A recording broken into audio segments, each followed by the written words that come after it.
എല്ലാവർക്കും നമ്മുടെ ചാനലിലേക്ക് സ്വാഗതം. ഇന്ന് നമ്മൾ നല്ല അടിപൊളി ഒരു ചമ്മന്തിയാണ് തയ്യാറാക്കുന്നത്. നമുക്ക് കപ്പയ്ക്കും കഞ്ഞിക്കും അടിപൊളി കോമ്പിനേഷനാണ് ഈ ചമ്മന്തി. അപ്പോൾ നിങ്ങൾക്ക് ഇഷ്ടമായാൽ എന്തായാലും ഒന്ന് ട്രൈ ചെയ്യാൻ മറക്കരുത്. കൂടാതെ നിങ്ങളുടെ ഫ്രണ്ട്സിനും ഫാമിലിക്കും ഈ റെസിപ്പി വീഡിയോ ഒന്ന് ഷെയർ ചെയ്യാൻ മറക്കല്ലേ. ആരെങ്കിലും നമ്മുടെ ചാനലിലേക്ക് ആദ്യമായിട്ട് വന്നിട്ടുണ്ടെങ്കിൽ ഒന്ന് ചാനൽ സബ്സ്ക്രൈബ് ചെയ്യാൻ മറക്കല്ലേ.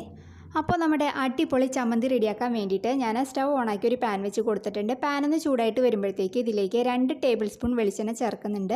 വെളിച്ചെണ്ണ തന്നെ ചേർക്കുക, അതായിരിക്കും കൂടുതൽ സ്വാദ്. അപ്പോൾ വെളിച്ചെണ്ണ ഒന്ന് ചൂടായിട്ട് വരുമ്പോഴത്തേക്കും ഇതിലേക്ക് ഒരു കൈപ്പിടി ചെറിയുള്ളി നന്നാക്കിയതിന് ശേഷം കഴുകി ഇതിനകത്തേക്ക് ചേർക്കുന്നുണ്ട്.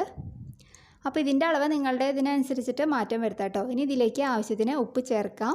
ഉപ്പ് ആദ്യം നമുക്ക് കുറച്ച് ചേർക്കാം, പിന്നെ വേണമെന്നുണ്ടെങ്കിൽ ചേർത്ത് കൊടുത്താൽ മതി. പിന്നെ ഇതിലേക്ക് കുറച്ച് കറിവേപ്പിലയും കൂടി ചേർത്ത് കൊടുക്കുന്നുണ്ട്. എന്നതിന് ശേഷം നമുക്ക് നന്നായിട്ടൊന്ന് വഴറ്റിയെടുക്കാം. ഈ ഉള്ളിയും കറിവേപ്പിലയൊക്കെ നന്നായിട്ട് വഴന്ന് വരണം. അപ്പോൾ ഒരു മീഡിയം ഫ്ലെയിമിലിട്ടിട്ട് ഇതൊന്ന് വഴറ്റിയെടുക്കാം. അപ്പോൾ അതാ നമ്മുടെ ഉള്ളിയൊക്കെ ഇവിടെ നന്നായിട്ട് വഴന്ന് നിറമൊക്കെ ഒന്ന് മാറി വന്നിട്ടുണ്ട്. ഇനി ഇതിലേക്ക് ഞാൻ ഒരു ചെറിയ നെല്ലിക്ക വലുപ്പത്തിൽ വാളൻപുളി ചേർക്കുന്നുണ്ട്. അപ്പം നിങ്ങളുടെ കയ്യിലുള്ള പുളിയുടെ ഇതനുസരിച്ചിട്ട് ചേർത്താൽ മതി.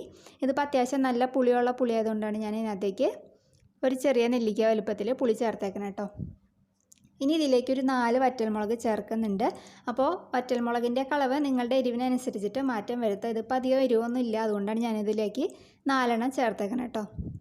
ഇതിനി നമുക്ക് നന്നായിട്ട് ഒന്ന് വഴറ്റിയെടുക്കാം. ഈ പുളിയും നമ്മുടെ വറ്റൽമുളക് എല്ലാവരും വെളിച്ചെണ്ണയിൽ നന്നായിട്ട് വഴന്ന് വരണം. അപ്പോൾ അതവിടെ റെഡി ആയിട്ടുണ്ട്. ഇനി ഇതിലേക്ക് ഞാൻ 1 ടീസ്പൂൺ നല്ല എരിവുള്ള മുളക് പൊടി ചേർക്കുന്നുണ്ട്. അപ്പോൾ ഞാൻ എടുത്ത വറ്റൽമുളക് അധികം എരിവില്ലാത്തതായതുകൊണ്ടാണ് ഞാൻ എക്സ്ട്രാ മുളക് പൊടി ചേർത്തത്. അപ്പോൾ നിങ്ങൾ എടുക്കുന്ന വറ്റൽമുളക് നല്ല എരിവ് ഉണ്ടെന്നുണ്ടെങ്കിൽ പിന്നെ മുളക് പൊടി ചേർക്കേണ്ട ആവശ്യമില്ല. ഇതിനി നമുക്ക് ലോ ഫ്ലെയിമിലിട്ടിട്ട് നന്നായിട്ടൊന്ന് വഴറ്റിയെടുക്കാം, അല്ലെങ്കിൽ മുളക് പൊടിയൊക്കെ പെട്ടെന്ന് കരിഞ്ഞു പോകും. അപ്പോൾ അതവിടെ നന്നായിട്ട് വഴന്ന് കിട്ടിയിട്ടുണ്ട്. ഇതിനി നമുക്ക് ചൂടാറാനായിട്ടൊന്ന് മാറ്റി വയ്ക്കാം. അപ്പോൾ അതവിടെ നന്നായിട്ട് ചൂടാറി വന്നിട്ടുണ്ട്. ഇനിയിപ്പോൾ നമുക്ക് മിക്സിയുടെ ചെറിയ ജാർ എടുക്കാം. അപ്പോൾ നന്നായിട്ട് തുടച്ച് വെള്ളത്തിൻ്റെ അംശമൊന്നും ഇല്ലാതെ വേണം എടുക്കാനായിട്ട്.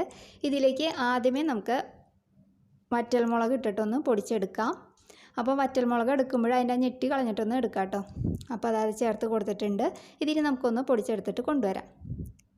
അപ്പോൾ അതവിടെ പൊടിച്ചെടുത്ത് കൊണ്ടുവന്നിട്ടുണ്ട്. ഇനി ഇതിലേക്ക് നമ്മൾ വഴറ്റി വെച്ചിരിക്കുന്ന ബാക്കി സാധനങ്ങളെല്ലാം ചേർത്ത് കൊടുക്കാം.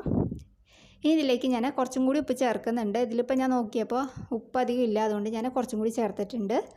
ഇതിനി നമുക്ക് നന്നായിട്ട് ഇതൊന്ന് അടിച്ചെടുക്കാം. അപ്പോൾ ഇതിലേക്ക് വെള്ളമോ അല്ലെങ്കിൽ വെളിച്ചെണ്ണ ഒന്നും ചേർക്കേണ്ട ആവശ്യമില്ല. ഒന്ന് പൾസ് ചെയ്തിട്ട് നന്നായിട്ട് അടിച്ചെടുത്താൽ മതി കേട്ടോ.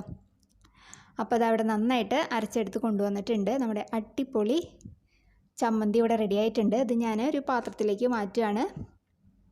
അപ്പോൾ അത് അത്രയേ ഉള്ളൂ. നമുക്ക് കപ്പയ്ക്കും കഞ്ഞിക്കും അടിപൊളി കോമ്പിനേഷനായിട്ടുള്ള ചമ്മന്തി. അപ്പോൾ നിങ്ങൾക്ക് ഇഷ്ടമായിട്ടുണ്ടെങ്കിൽ എന്തായാലും ഒന്ന് ട്രൈ ചെയ്യാൻ മറക്കരുത്. നല്ലൊരു വീഡിയോ ആയിട്ട് അടുത്ത ദിവസം കാണാം. താങ്ക്